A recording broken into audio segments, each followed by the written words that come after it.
Hello friend, welcome back અમારા કિચનમાં.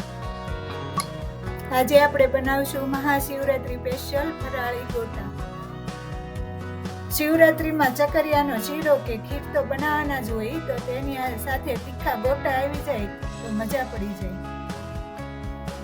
આ ગોટામાં આપણે ફરાળી લોટ નથી લેવાનો, બટેટા નથી લેવાના, ચકરિયા નથી લેવાના અને ફરાળી ગોટા બનાવવાના છે. ત્યાં 500 ગ્રામ કાચા કેળા લીધા છે અને તેની છાલ ઉતારી લેવાની. પ્રેશર કુકરમાં નાનો કાંઠો મૂકી તેના ઉપર કાણાવાળું વાસણ મૂકી અને 1 કપ પાણી રેડી અને એમાં કાચા કેળા બાફી લેવાના છે.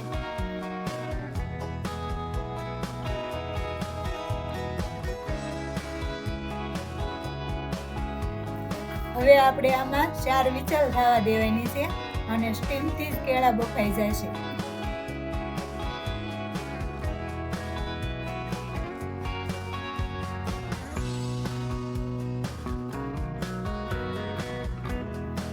હવે આપણા કેળા બફાઈ ગયા છે. હવે આને મેશ કરી લેશું.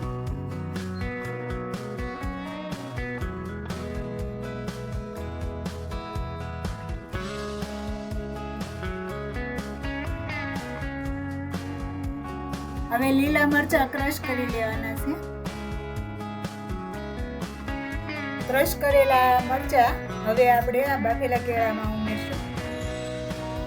1 સ્પૂન છીણેલું આદું અને સ્વાદ અનુસાર મીઠું, 1 ટીસ્પૂન સુગર અને 1 સ્પૂન તલ ઉમેરશું.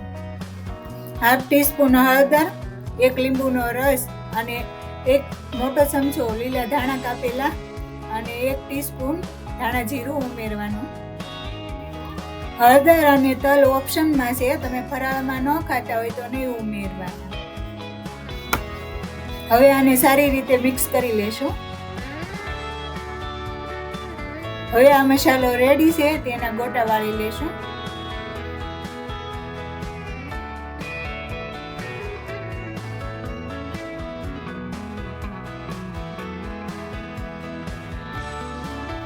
ગેસ શરૂ કરી અને ગોટા તળાય એટલું તેલ મૂકી અને ગરમ કરવાનું છે.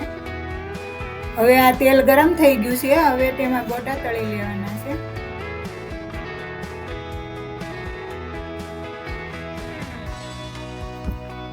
ગોટા તળાય છે આપણા અને તળાઈ જાય એટલે ઉપર આવી જશે અને બ્રાઉન થવા દેવાના છે.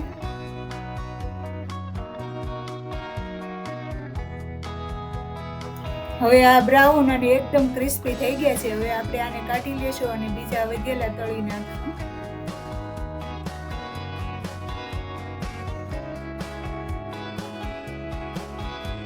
હવે આ બધા તળાઈ ગયા છે. ઉપરથી ક્રિસ્પી અને અંદરથી એકદમ સોફ્ટ આપણા ગોટા રેડી. અમારી રેસીપી ગમી હોય તો લાઈક અને શેર કરો. આવી નવી હેલ્ધી રેસીપી જોવી હોય અને તમે અમારી ચેનલ પહેલી વાર જોતા હો તો સબસ્ક્રાઈબ કરો.